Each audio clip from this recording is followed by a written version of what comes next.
Right, good evening, ladies and gentlemen, and welcome to this edition of the SME Connect, a very interesting edition where we are discussing the hospitality sector again, because it's one sector that employs a lot of youth, a lot of young people, but also one that has been hit massively, struggling to get back on its feet in the last weeks. We have seen the lockdown being eased, meaning that people are starting to commute to their workplaces, and again, food becomes a very key thing. Having them to consume this food is also another thing. Now, how business is changing and transforming in this area is quite amazing. Over the weekend, we were able to witness a very interesting reality or a change in the way the hospitality or the food industry is doing its business. We happened to visit Nigeria Gardens, where Mr. Chef Kaheru Mark was actually doing his thing. For the first time ever, we saw an innovation that hasn't been very much out there, but an innovation that worked for him. So we want to know from him what exactly transpired, how this transpired. But before we get into that, let us just see a brief of what happened on that day.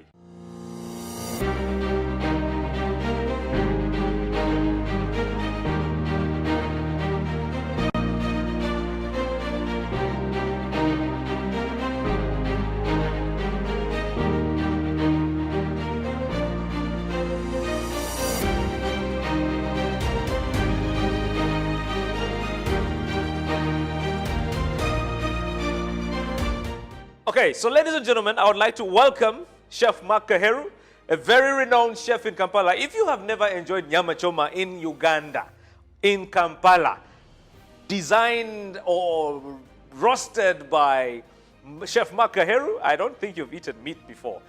Chef Mark Kaheru is the guy and the personality behind the the East African Meat Carnival, where you have several ways of roasting meat. The East African way are done, the Kenyan, Ugandan, Tanzanian, and Rwandese, and Burundian way. Chef Mark Kaheru, welcome to the show. Thank you very much, Mr. Otoa. I'm happy to be here on the SME Connect to share what I have with you and your audience. Right. First, tell us more about the Kampala Food Network. We seem to see a lot of you on social media. You have done so much when it comes to the food industry in Uganda, especially when it comes to the cake world, the restaurant world. Tell us more about the Kampala Food Network. My food network, which I'm an administrator of, not Kampala Food Network, where I'm just a member.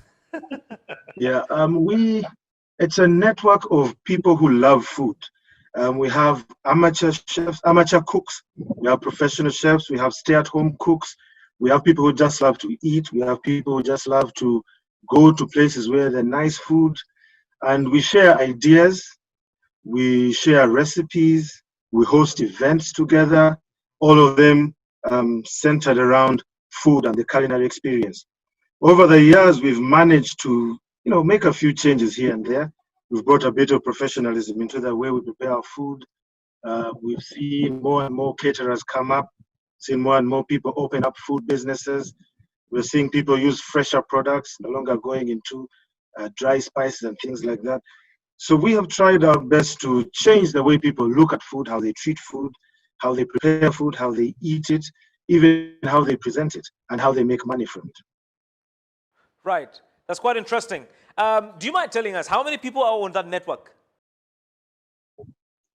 Currently, we have about 75,000 people. Wow. But we get over 150 requests to join every single day. We have to decline some because we have some questions we ask. We need to know about you before we let you in. We don't want people who are going to come and try to sell us cars, because that's not what we're about. We don't want to buy people's shoes. We want people to come and talk about food. So we've got some rules. We ask you a few questions. KYC, we want to know who you are, what your likes and your interests are. If you don't fall within what we're looking for, we decline. If you do not answer any of the questions, we decline, because then we know you're coming to sell us books or something. Right. So the numbers will grow. By the end of this year, we'll probably be 150,000. Wow, that's a huge number, right? Means people love their food. People really enjoy their food. And I witnessed this on Saturday when we saw you do your roast thing at Nigeria Gardens. Tell us about the East African Meat Carnival. East African Meat Carnival has been here for close to 2 years now. It has always been a challenging and overwhelming event because we get close to 1,000 people coming to taste, to eat our food. Of course, we have the East African music playing all day, almost all night. We sell close to, we could close to sell to half a ton of meat. We have goat, we have chicken, we've got beef, we've got pork. Sometimes we have rabbit. There are even some events where we bring special. We had wild boar one time. We've done pig's ears. We've done trotters. We keep trying to change it here and there. We even brought a guy from the place on Masaka Road. Lukaya. Where they do the small goat's meat. Lukaya. We had a guy come there and bring that. We brought somebody from Lukaya. So every month, it's the last Saturday of every month. We try to change it, but it's always, it just keeps growing. And it's one of those days when I walk almost 30,000 steps just moving around, checking on the patrons, cooking the food, making sure it goes out tender, goes out nice, goes out as prescribed and as described. This time around, because we're locked down. Right. We can't have people coming into the gardens or coming to any restaurant. We thought, why don't we do it? Why don't you do an online version? Let's do East African Meat Festival at your home. And that's exactly what we did. We still had the experience of the East African music, which we were showing live on Facebook and Twitter. And then we did the roasting. And then we had riders coming to take the food to people's homes. And the feedback we got was quite amazing. Okay, we're going to get into that. And I think that's what I really wanted to understand, as in how you did it. But before we do that, I just wanted to show a few clips or pictures of what East African the East African Meat Carnival was like in the past months, for people to understand what we're talking about. Because for us to talk about what happened on Saturday and not showing them what was before is something a little bit, would not be doing justice to this conversation. So these clips here kind of show what the East African Meat Carnival is like. Over 500 people to 1,000 people in one location enjoying meat by your chefs and you as the leader. Quite amazing. Now, Saturday was different. You were alone, that's one. You had your DJs, of course, hyping you up with the good music and with the music videos and all of that going on live streamed. But what was also interesting is the delivery. How did you get it right? Now, there's some questions that I've got in for this show from guys out there who run restaurants. And their key questions are, how did you manage to pull it off in terms of delivery? How did you manage to pull off the food delivery?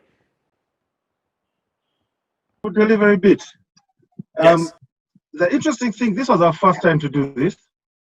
And we don't have any experience with food delivery. But when we sat down and started to draw a plan, we employed 5 bikes and we gave them zones. We had set up zones where we're delivering our food free of charge. And then we also had a safe border that was delivering to people who are outside our delivery zone. So we briefed them, we actually briefed them that morning and gave them their zones and told them this way we're going. Now, all we had to do was ensure that all packages going into one direction were packed, labeled correctly, put in a box, a warm box, and then taken on time.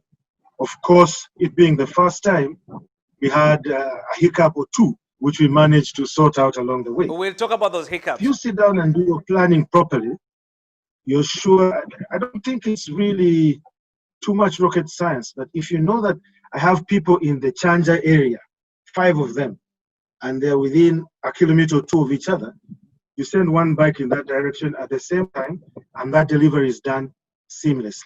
As long as it's labeled, you have the telephone numbers and the pins, because they gave us, the customer gave us their pins, and we sent out the riders with strict instructions: go, deliver, come back and pick up another delivery.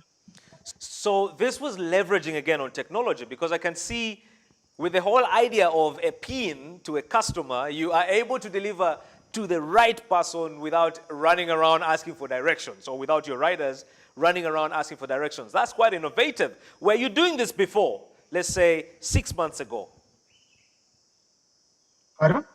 Were you doing this before? Were you delivering with this kind of method or using this kind of method 6 months ago? No, 6 months ago, we are not doing that. 6 months ago, what was happening is that if a client wanted their food, they would send somebody to pick it up.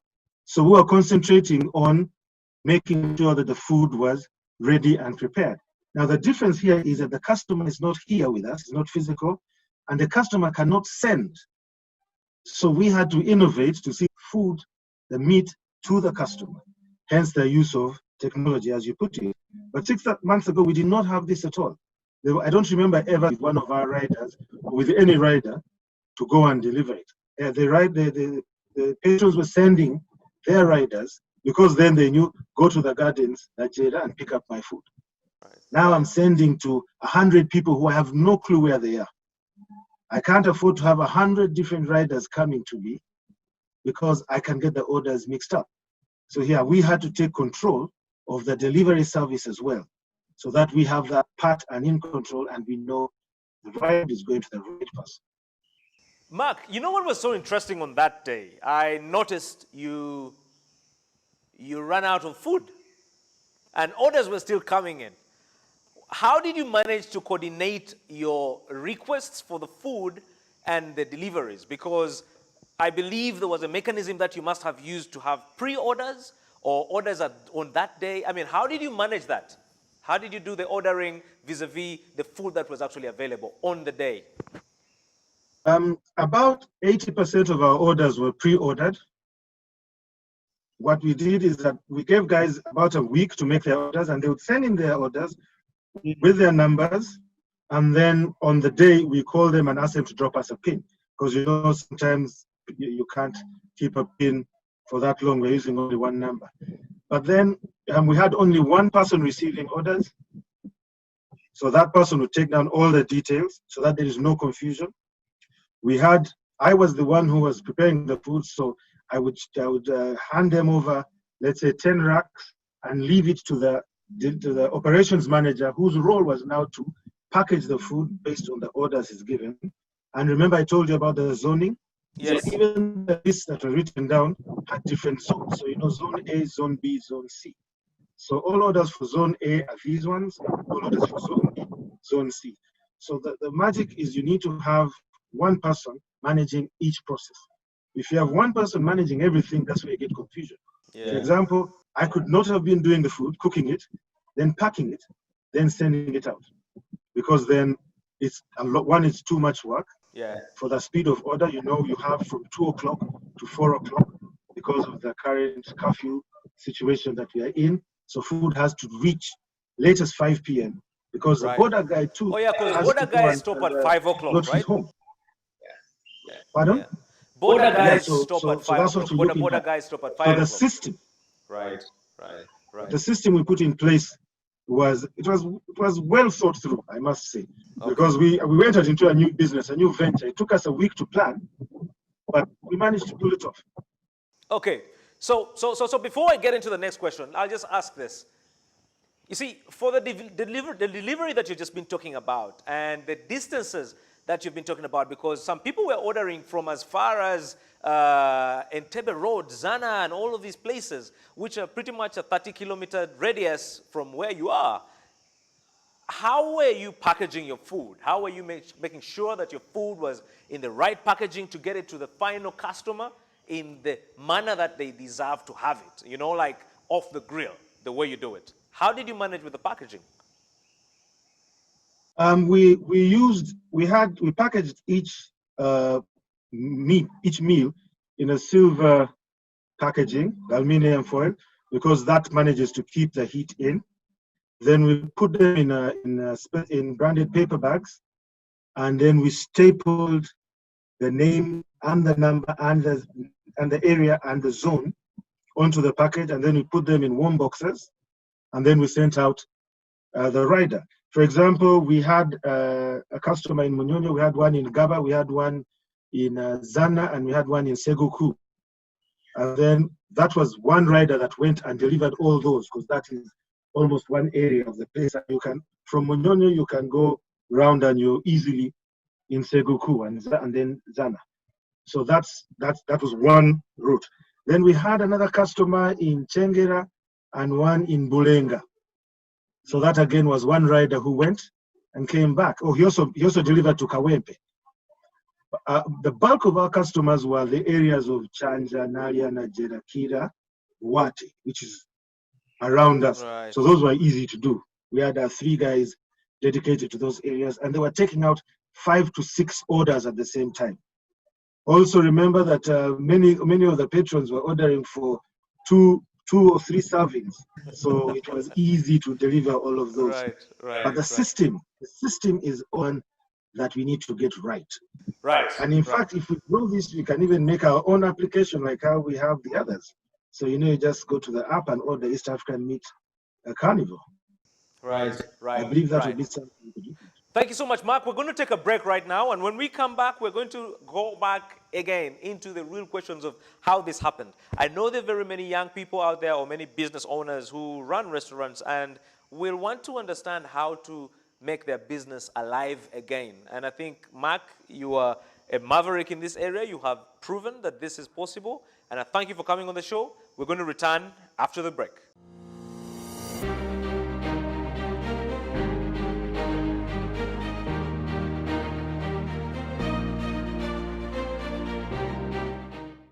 Welcome back to the SME Connect. My name is Tony Otoa, and I'm hosting Chef Mark Kaheru, a guy who is synonymous with an amazing roast. Very, very great guy when it comes to doing his thing on the My Food Network, but also the Kampala or the East African Meat Carnival, hosted by him at Nigeria Gardens in Kampala. Mark, we're back, and I think for me, one question that I wanted to ask was the payment solutions that you had. I know for sure Stanbic plays a huge role at the Gardens Nigeria with the Blue Weekends, but where and how, or how were your customers paying for their meals on that day? Because this was something new, totally new. We had all forms of, okay, let me not say all, but we had them pay digitally. Remember, they were pre-ordering. So they were sending their money in before, and they were sending it over. They could either make a Visa payment, or they could make a mobile money direct transfer, or we have the codes. We have the Momo codes, 1226629. So you just enter *165*3#, something like that, and send your money in. And remember, because we're sending the food out, we cannot receive hard cash. So we had to use digital platforms for receiving money. And the beauty about these platforms is that you don't have to look for change, which is all a problem. You're sure you're not going to get counterfeit notes because you're too busy. Yes, because I know one of your challenges, especially on your busy nights, is counterfeit currency. This time, going digital saved you a lot of money, I guess. Yeah, because I remember there's an actual event where we got 600,000 shillings worth of counterfeit notes. That was a big blow, a big loss. And that's when we now started, we now encourage people to actually use the Visa, the Stanbic Blue Weekend. We encourage them to send money using Momo Pay, the Airtel solution also, we have that. We've got another one called PesaPal, PesaPay. Yeah. So we have about 5 solutions where there's also FlexiPay. So the solutions are there for people to pay digitally. Right. And of course, we'll continue to grow those to give guys comfort. Right. Comfort of payment. And then also save ourselves from receiving counterfeits, people running away with their money because they can't give you cash immediately, problems of change. All of those are issues that come with hard cash.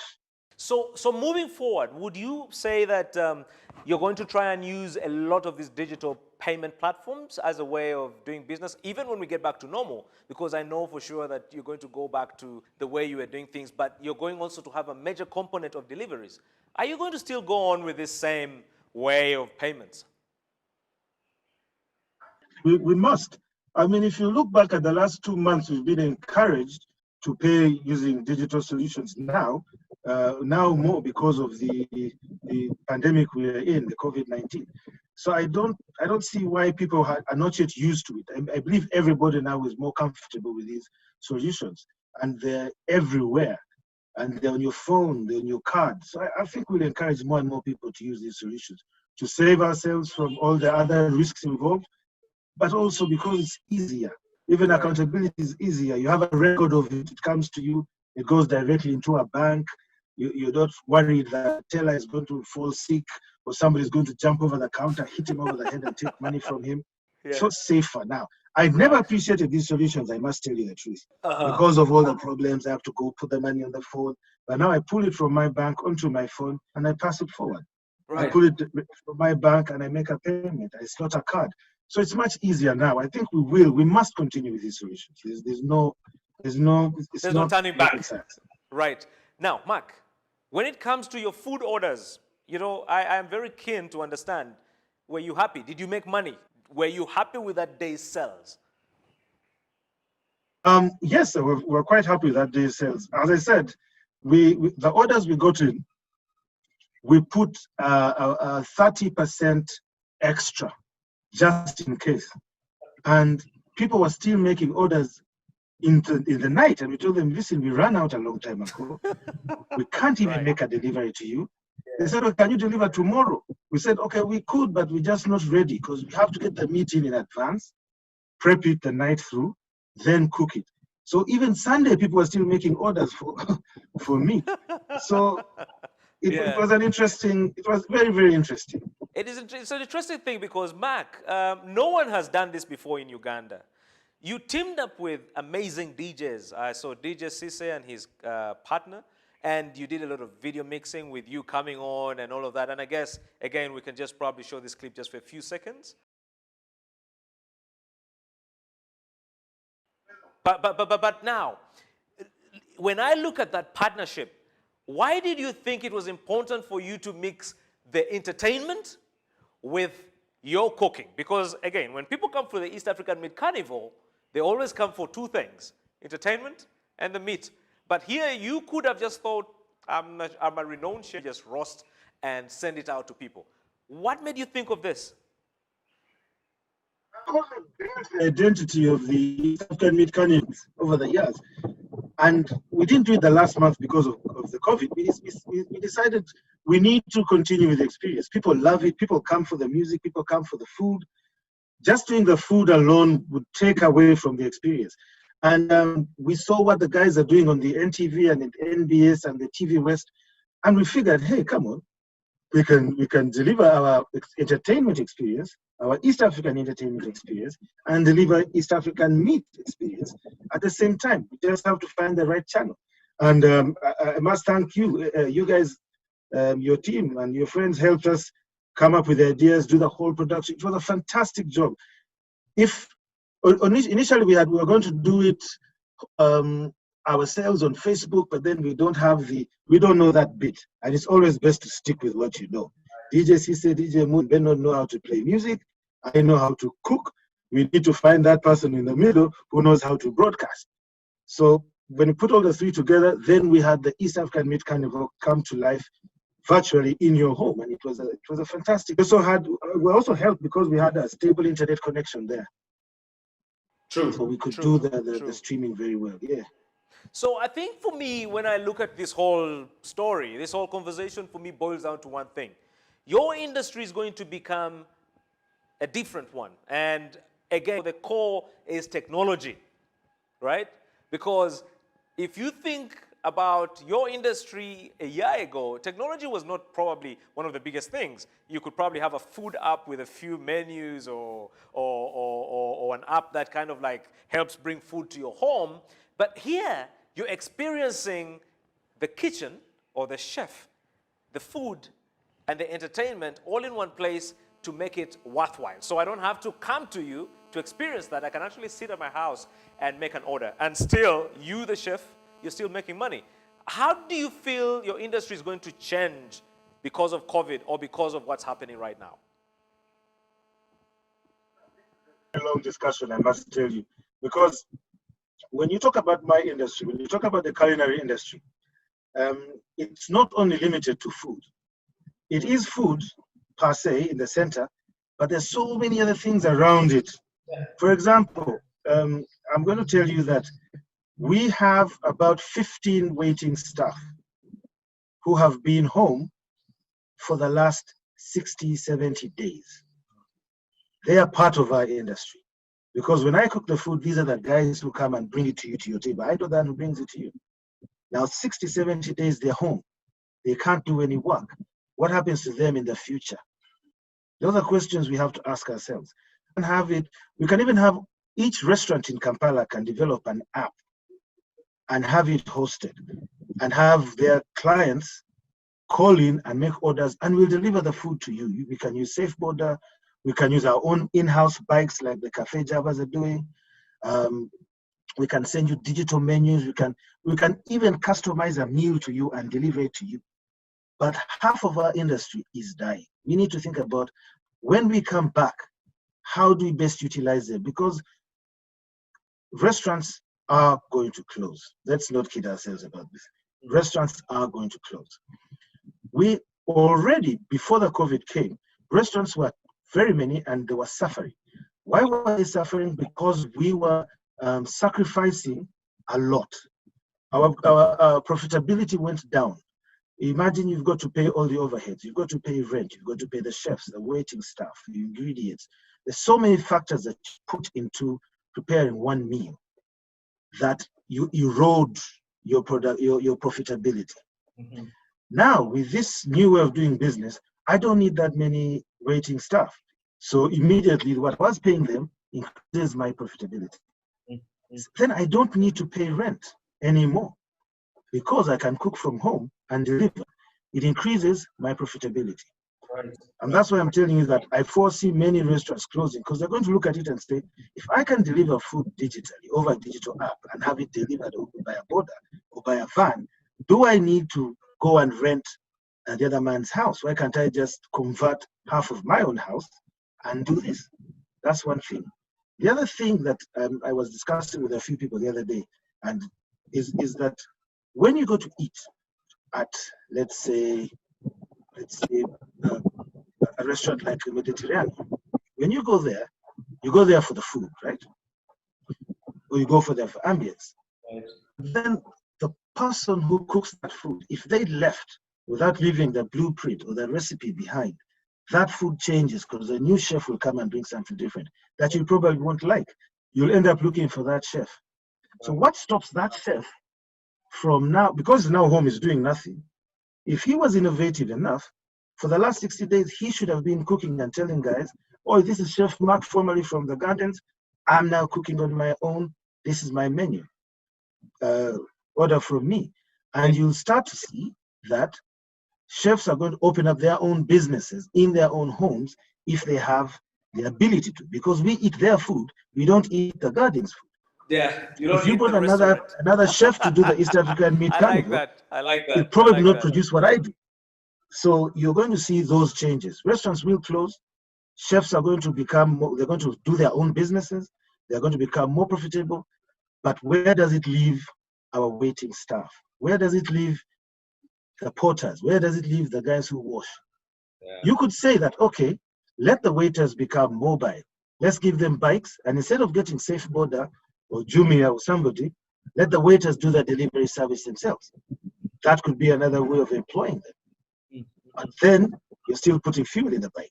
Right. So you can see that you're not really changing the way you're doing business. You're just changing your mode of delivering the business. Right. We need to go back to profitability. That's what I see. Restaurants are supposed to be about 40-50% profitable on every plate. We've gone down to 15%. That's nothing. And you can see how that is really little money. You have to sell a lot of food. Yeah, a lot of food to make some very good money. Yeah. That's very nice. Mark, this is my final question to you, and I guess it is one that I always ask. You've talked about all of these nice things that you enjoyed on that day, and I can clearly see you enjoyed on that day. You had a sellout, your food all got sold out, you had amazing compliments from all of the people, many of the people who came through, but you did have some, I would say, complaints. now this goes back to the issue of service delivery or service or customer service. What were some of the issues or problems? Because someone out there might be wanting to do something similar, but is worried about this perfect story you've told. You know, it must have some loopholes somewhere. What are some of the the complaints that came through, and how did you manage to solve them using your customer service experience?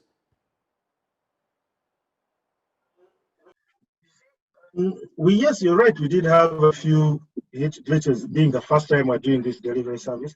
I remember we sent out a plate of a serving of pork and one of chicken.